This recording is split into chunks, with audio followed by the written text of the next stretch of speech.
Cifras de víctimas en el marco del paro nacional según Indepaz, que es el Instituto de Estudios para el Desarrollo y la Paz, actualizado con última modificación el 29 de mayo del 2021. 66 víctimas de violencia homicida, 3 personas más que figuran como no identificados hasta el momento, de esas 66, 129 personas confirmadas desaparecidas hasta el 23 de mayo, 419 denuncias de desaparición durante las 3 semanas de paro que reposan en la Fiscalía. Son desapariciones aprobadas por la Red de Derechos Humanos.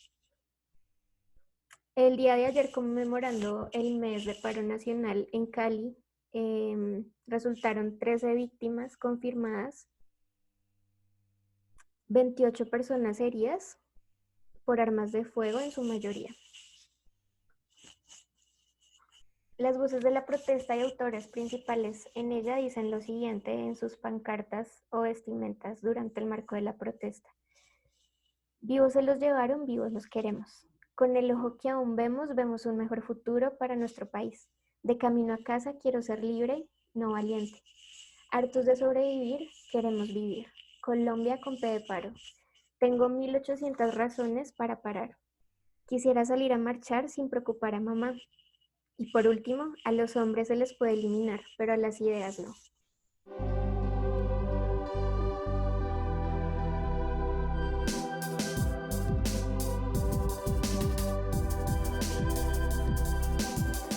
Bien, con la anterior le queremos dar la bienvenida en este episodio a dos personas increíbles. Sofi Portela desde el maravilloso Valle. ¿Cómo estás, Sofi? Bienvenida. Hola. Súper bienvenida, Sofi.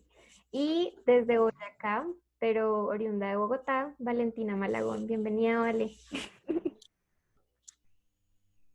Hola.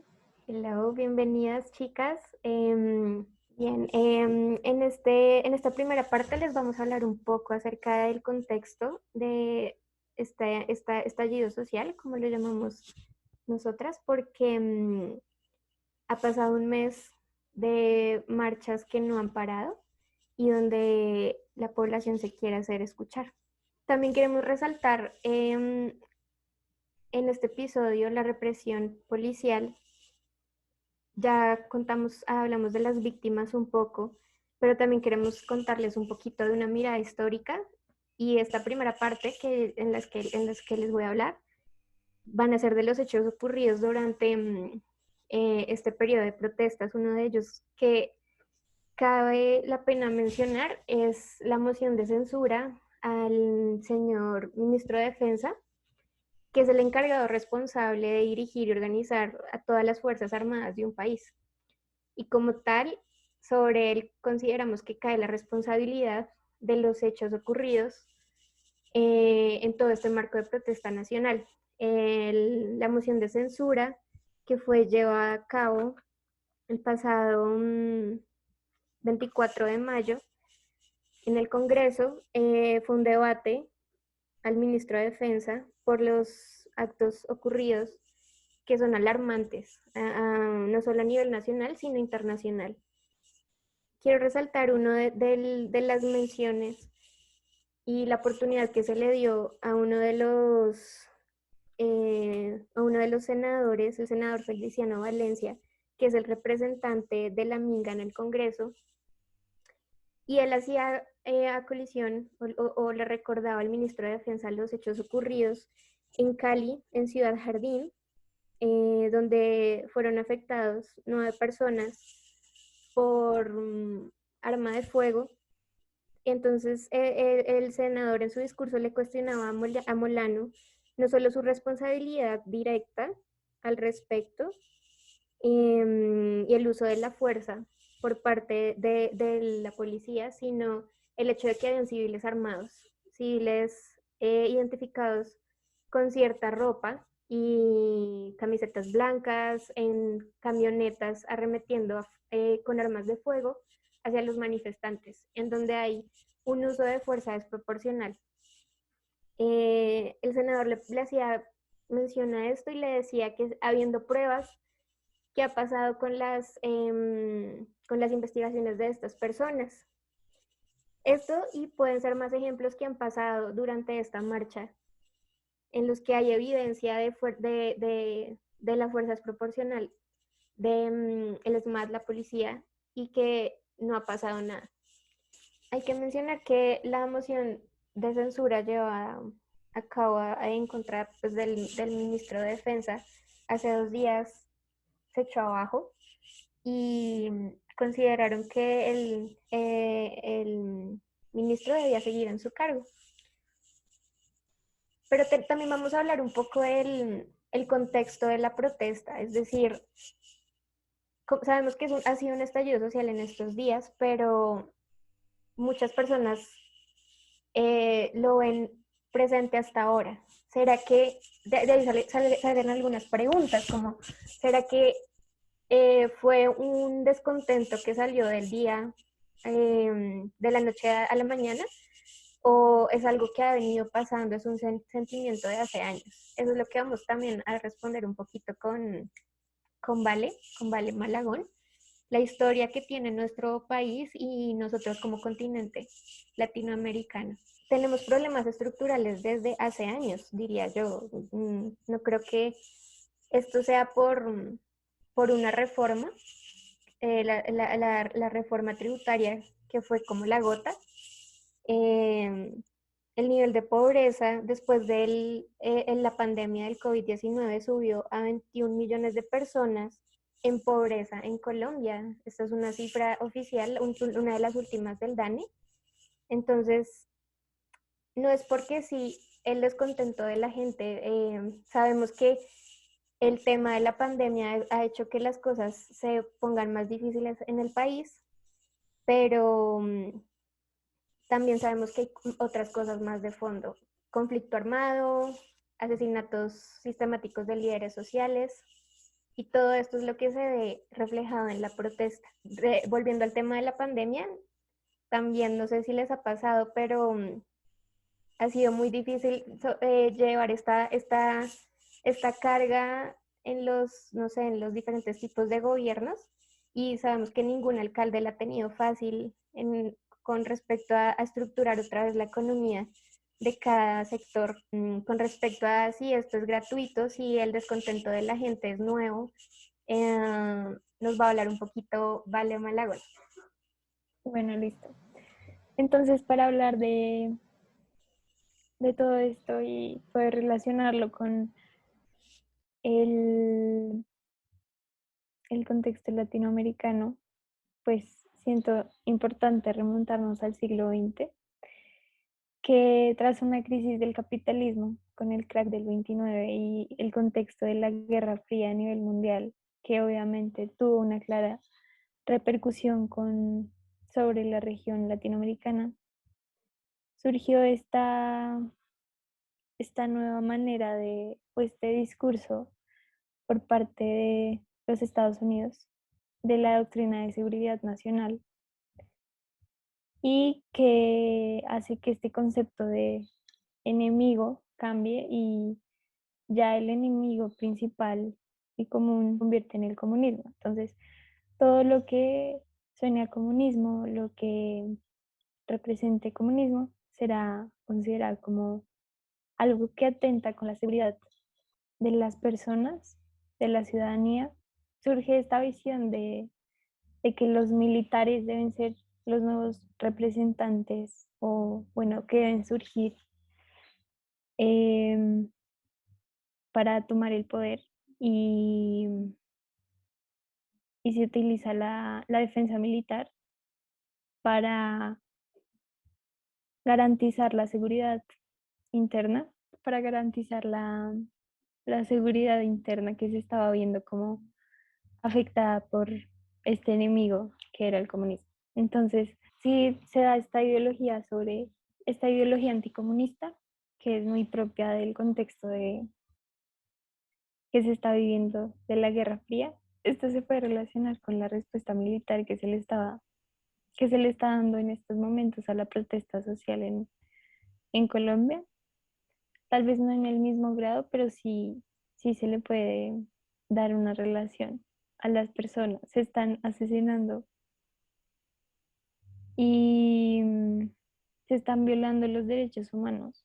Los líderes están siendo masacrados y todo lo estamos viendo desde la ventana de nuestras casas. Entonces es una situación en la que se está, el Estado se está entregando por completo a lo que estaba sucediendo en el pasado, o sea, se está entregando nuevamente a esa doctrina de seguridad nacional que estaba siendo, pues, eh, liderada por los Estados Unidos. Eh, y bueno, se le da un nombre tal vez nuevamente que es la seguridad democrática. Entonces, bajo ese manto de seguridad democrática, se niegan los derechos políticos, se niega el derecho a la protesta pacífica y se suspenden muchísimos derechos fundamentales y no se garantiza la libertad de expresión. Y entonces, retomando este contexto de dictaduras, las dictaduras latinoamericanas dadas durante el siglo XX en países como Brasil, Chile, Argentina, Paraguay, Uruguay, se pueden tal vez no representar en la actualidad, pero ciertos aspectos sí pueden ser como aún vigentes. Y la gente siento que ya está cansada, o sea, la gente tiene unas exigencias, el pueblo, así como el pueblo latinoamericano lo tuvo en su momento con estas dictaduras, esas exigencias aún son vigentes porque son exigencias de carácter social, político, económico, que buscan una sociedad mucho más igualitaria y donde los poderes pues garanticen el bienestar y los derechos fundamentales. Y aunque cada país pues protesta por razones distintas, todas tienen un mismo propósito y es llamar la atención de los poderes de, de cada país. Pero sí, básicamente hay un trasfondo, hay una frustración de la sociedad frente a esos anhelos de querer ser una sociedad igualitaria, de dejar atrás el sesgo y la desigualdad, de traer a colación el bienestar material y dejar de priorizar a solo una clase social. Algo que también veo que tiene una gran importancia y que aún vemos en las calles es que los principales actores que vemos en estas marchas y en este estallido social son los estudiantes. O sea, los estudiantes siento que son los actores que no tienen miedo, que de verdad se levantan y luchan por alcanzar el cambio. También es resaltar que estos países latinoamericanos, a pesar de ser tan diferentes, son una región muy unida que tiene ese tipo de efecto dominó en el que cuando uno despierta, el resto también despierta, como pasó en el 2019. Chile despertó, Colombia despertó y muchos más se empezaron a despertar. Entonces, creo que sí.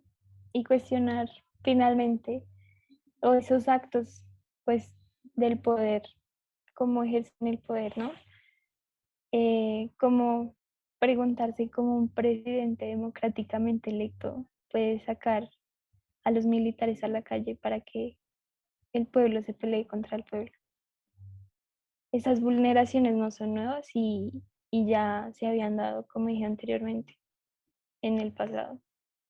Sí, me parece súper importante los aspectos que acabas de mencionar, ¿vale? Porque tal vez a simple vista pareciera que por los detonantes de este paro nacional 2021 en Colombia, tal vez se pueden ver muy superficialmente, pero de hecho no, hay unos causantes que han tenido décadas incluso, no son solo unos años, sino hay razones que vienen, que hacen de esto un estallido social a nivel nacional y que nosotros no seamos vistos a nivel internacional Mencionabas mucho la historia latinoamericana y se me vino a la mente cuáles son las verdaderas visiones de la revolución en América Latina en el pasado.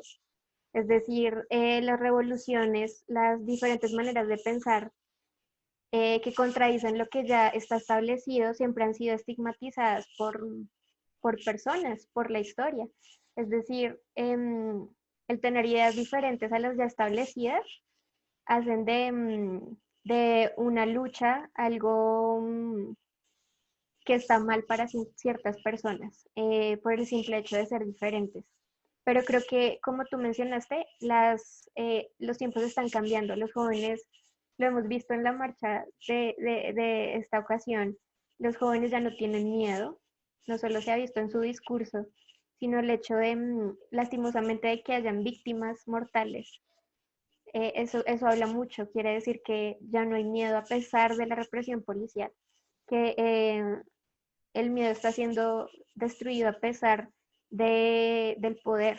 Em, sí, tremendo, tremendo la visión latinoamericana, que también resaltaste mucho la unión latinoamericana que tenemos.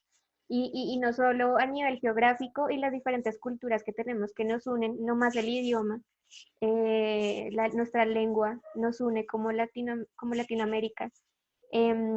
También lastimosamente nos une como continente la corrupción, porque no es un secreto que en Latinoamérica hay demasiada corrupción que en estos tiempos está saliendo a la luz. Entonces, súper importante eso que mencionaste, ¿vale? Y ya para la tercera parte, vamos a hablar un poquito acerca de pues todo este pensamiento histórico en esta situación. Y Sofi nos va a hablar un poquito acerca de esto. Em, También Sofi nos va a hablar un poquito si estas cosas son nuevas aquí mismo, ya hablando de nivel Colombia, nivel territorial. La represión policial ha sido algo nuevo, o sea, es algo que se ha visto solo en el 2021 o 2019, que ha traído esto, ¿no? Víctimas mortales, está Dylan en el 2019, em, que nos pegó tan duro como nación y muchas otras víctimas que no solo se han visto en el 2021, sino que se añaden a esta trágica lista de víctimas mortales. Quisiera saber si de pronto esto es nuevo en Colombia, ¿tú qué piensas? Pues la verdad es que estas represiones, así como las estamos viendo hoy, no, definitivamente no son nuevas. En la historia, viendo un poco la historia de Colombia, nos podemos remontar al siglo pasado, a la primera mitad del siglo pasado. Un ejemplo de un caso es la masacre de las bananeras. La noche del 5 y el 6 de diciembre de 1928. Eh, para dar como un recuento de qué es lo que fue este suceso, más o menos fue que los trabajadores de la United Fruit Company estaban protestando en pro de unas mejores condiciones de vida porque la empresa les estaba pagando mal, no les estaba dando monedas, sino que les estaba dando unos bonos para ellos comprar en los mercados de la compañía. Más o menos lo que leí fue que alrededor de unas que 7 personas podían dormir en un cuarto de 3x3 y no abundaban las enfermedades también y no habían como un sistema médico, no existía en donde hay en el área platanera.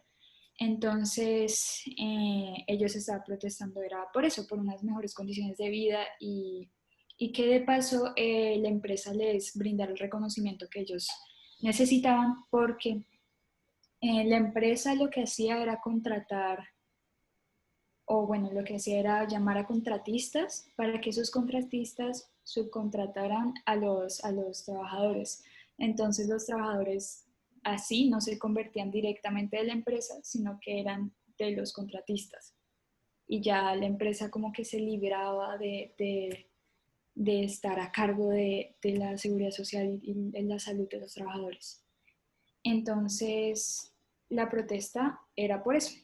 Pero lastimosamente, viendo el contexto nacional, ya en ese mismo año se sacó una ley, se llama la ley heroica. Ella lo que decía es que se prohibían las protestas sociales. Se prohibían las protestas sociales en un marco de este anticomunismo que rodeaba el país. Y pues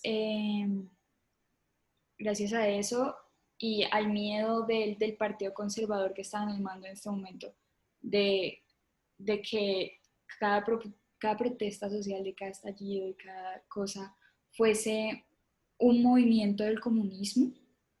Eh, Gracias a eso fue que mandaron a los militares allá a reprimir la protesta, ¿ya?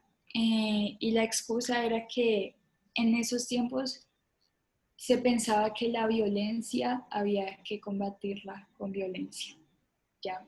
Y pues hay evidencia de que la protesta de los trabajadores no era violenta, era totalmente pacífica. La United Fruit Company lo que hizo fue mandar una carta al gobierno diciendo que esa revuelta era una amenaza contra la empresa y que estaban haciendo desmanes y que había caos total y que eso era ella era violencia. Y por eso la capital mandó a sus militares para reprimir esa violencia, esa supuesta violencia.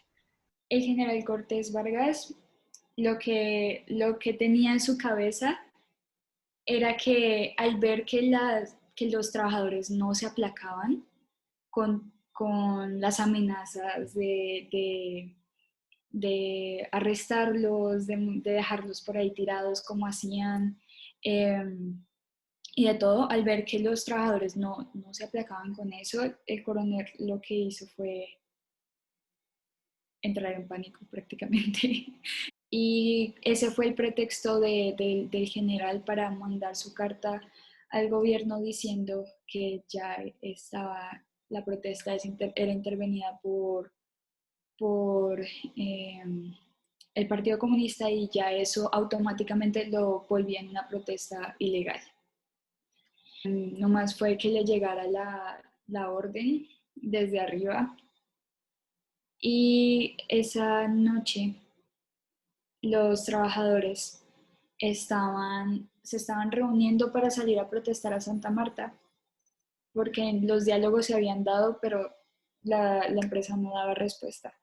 Entonces, su plan era ir marchando hasta Santa Marta um, para ir a protestar ahí al frente de la gobernación y todo. Pero se arruinaron los planes y llegaron los militares y abrieron fuego contra el grupo de personas que había ahí. Lo que sí es difuso es la cantidad de muertos que hubo en ese momento. No está claro para nada. Lo que sí está claro es que se dejaron 9 cadáveres en el lugar del atentado. Se dejaron 9 cadáveres y, y leí que que eso había sido como en representación de los 9 puntos del pliego de peticiones que había pasado los trabajadores. Pero sí, hay historiadores que ponen las cifras entre 500 y 600 muertos, otros que por lo menos 100 y así. Eh, Hablando un poco de los discursos que se dan para legitimizar esta violencia, es que el comunismo era el enemigo interno del país, ¿ya? Entonces se repartían estos discursos del odio, de que eran enemigos del Estado, enemigos de la familia, enemigos del país, de la patria, etc. Era esa como relación entre actos vandálicos protesta y comunismo. Todo eso era lo mismo para ellos. Y eso se puede ver reflejado, por ejemplo, en el trino que dio María Fernanda Cabal de que la masacre de las bananeras no fue una masacre, sino que las protestas no eran pacíficas, que eran violentas y todo, y que habían muerto yo no sé cuántos militares. Pues no, la verdad es que la violencia de la que ella habla se desató después de que se hubiese cometido la masacre. Entonces, sí, eso. Y aterrizándolo un poco más al contexto del paro nacional, a que acá vemos que igual y se le atribuye el paro, esta protesta social se le atribuye al comunismo. Es como, no sé si han visto estos discursos de que ya el paro es un movimiento comunista para llevar al país a un nuevo orden social y, y mandar al país a la ruina. Sí, básicamente esos son los discursos que se manejan actualmente. Me parece increíble, Sofi, pues haber traído esta historia que muchos dicen que no es real, que se ha convertido para otros un mito, pero que hay pruebas, hay relatos que también sirven como evidencia, ¿sí? Familias que tal vez para muchos por su condición no tienen ningún valor, pero que para la historia todavía está vigente el dolor de las víctimas, y eso es lo que queremos recalcar en este episodio. El dolor de las víctimas, el dolor de quienes realmente han sido los principales actores de esta situación y que se han visto afectados por todo esto. Mientras tú hablabas, las condiciones del pasado se me vinieron a la mente, o sea, las condiciones de hace mucho tiempo se ven hoy en día, lastimosamente. No podemos decir que son iguales, pero lastimosamente hay matices, hay patrones que se repiten en nuestra historia. Y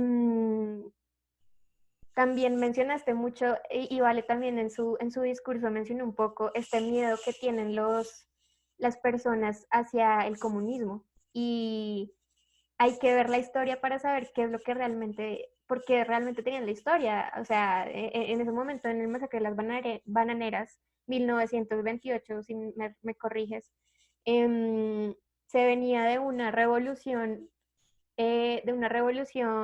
socialista, comunista en Rusia, ¿sí? Que había sido por una protesta, o sea, había sido una movilización en masa, lo que trajo la revolución rusa. Entonces, habían sectores en todo el mundo que estaban convulsionados porque se había derrocado una monarquía en Rusia por unas protestas. Entonces, total, el hecho de que se quiera defender la democracia, entre comillas, la democracia que unos dicen que es democracia, a costa de matar unos cuantos porque se están sublevando, es decir, a costa de que se está rescatando la mencionada democracia de estos entes de poder, ¿cierto? Eh, sí, el miedo del pasado a la protesta social es todavía muy latente en los discursos de los dirigentes, ¿no? eh, Quienes nos comparan con nuestro país vecino en sus campañas, generando temor, ¿no? Al volvernos como ellos dicen en sus palabras, también está muy latente. También me parece increíble esta historia y muchas historias que hemos tenido en el país sobre esta represión policial. La historia del Palacio de Justicia, que también fue una represión policial, que la frase del coronel fue, del coronel implicado en la toma del palacio por parte del ejército, estoy salvando la democracia, ¿a costa de qué? ¿Sí? Si nos remontamos a todas estas situaciones, nos damos cuenta que los manifestantes, ¿qué dicen con sus diálogos? Ellos están exigiendo sus derechos, pero lastimosamente en este país los derechos suelen ser privilegios. ¿Sí? El tener educación, el tener salud, lastimosamente en este país es un privilegio. Y lo que las personas están protestando, están diciendo, y el clamor en general de las protestas, es decir, que queremos esos privilegios que algunos tienen, la educación, la salud, que muy pocos tienen, los queremos convertir en derechos, ¿sí? Y es absurdo porque debería ser eso lo fundamental, tener estos privilegios, entre comillas, tenemos que tenerlos como derechos, no tiene que ser al revés, los derechos no tienen que ser privilegios. Entonces creo que esto ha sido lo principal de las manifestaciones. Y ya como conclusión, queremos mencionar que, nos hace falta mencionar algunas partes importantes de la protesta de este año, que han sido, bueno, no solamente este año, 2019 también, que fue súper importante el papel de las redes sociales, los medios no tradicionales, que son las redes sociales. No sé ustedes qué piensan acerca de este protagonismo de las redes sociales. Yo creo que es increíble ver cómo la gente tiene este pensamiento, este pensamiento de tener que grabar, como documentando todo, porque, o sea, estamos en una era digital, ¿no? Y la manera en la que estamos viendo las cosas ahorita no era la misma en la que se veía hace unos años, hace unas décadas. Este pensamiento de que ya los medios de comunicación tradicionales, o sea, como antes se transmitía todo en la radio y como en la televisión y teníamos esos medios de comunicación como muy impregnados en nosotros y pensar que esos eran los únicos como medios responsables para divulgar la información y como para que los escucháramos, ya no es así, o sea, como el pensamiento, cómo ha evolucionado y ahora tenemos la información a un clic de distancia, o sea, nos podemos meter al perfil de cualquier manifestante y ver Total. como si estuviéramos ahí, o sea, de frente, no como el reportero diciendo esto es lo que está pasando, sino nosotros somos los ojos de esa persona que está grabando. Uh-huh. Entonces, eso es también algo que me parece súper importante. Y fundamental, o sea, ya no nos quedamos con el titular que una casa periodística nos dice, sino que yo pienso que las redes sociales nos han ayudado en este paro, y en los que han venido en estos años a ver la realidad, muchas realidades desde diferentes lentes, o sea, literal desde diferentes celulares. Claro, mucha información se tiene que rectificar porque no toda es cierta, pero digamos que la realidad se está viendo demasiado. No sé si quieres agregar algo, Sofi.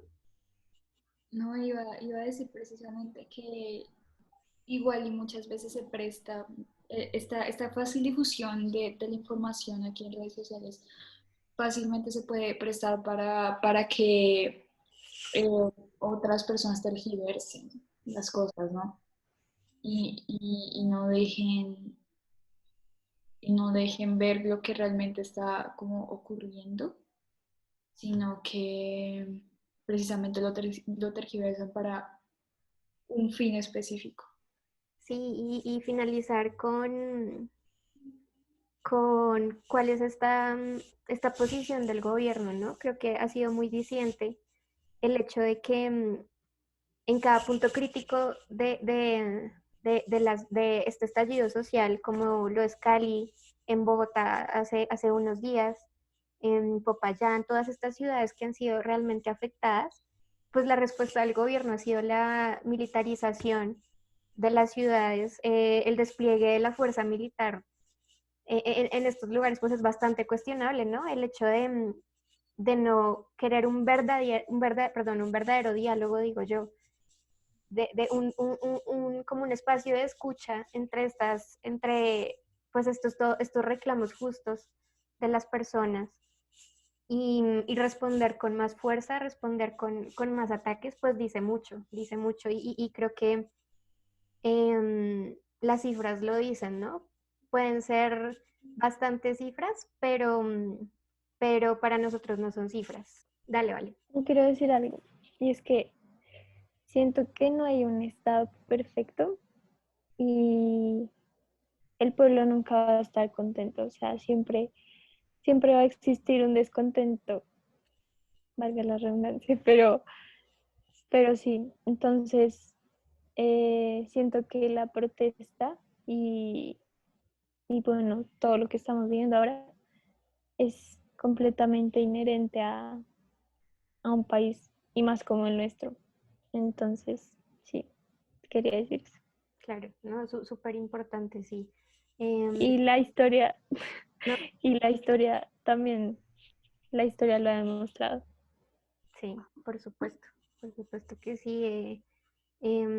Hablando de esto, de cómo se responde ante, ante este estallido social, pues yo pienso que son claras las cifras. Como les estaba diciendo, para nosotros no son simples números, para nosotras son víctimas reales porque tienen nombre y apellido, son personas que ya no volvieron a casa. Y de estas salen las siguientes. 575 intervenciones violentas, 39 víctimas de agresión en los ojos hasta el momento, 153 casos de disparos con armas de fuego, 21 víctimas de violencia sexual hasta el 21 de mayo, todas estas cifras, y la fuente es la ONG Temblores. Ya no más queda decir como conclusión final es, pero mientras se busca una solución a los problemas de fondo representados en el marco del paro nacional, las víctimas que, o sea, estas personas que las garantías al legítimo ejercicio de la protesta social, ¿dónde están esas garantías? Legítimamente están establecidas en una constitución estas garantías al levantarse. Pues las cifras dicen otra cosa.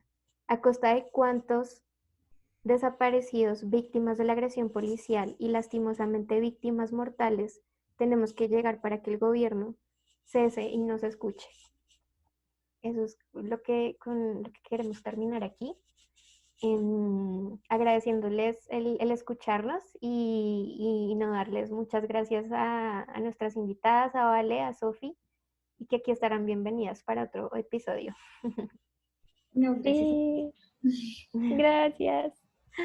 Chao, que estén bien. Pero yo quería decir algo ¿Qué quieres decir? también. Una. Es que siento que cuando dije lo del estado perfecto, que como que la gente, pues, el descontento, pero me refiero a que sí es ese descontento, pero no se justifica el accionar del Estado, o sea, el Estado es el que tiene que garantizar, pues, el libre derecho a la protesta. Entonces, también recalcar que no está pasando acá en Colombia y ya. Súper, súper, mi Vale. Entonces, con esto nos despedimos y esperando escucharnos pronto. Bye. Hoy seré canción.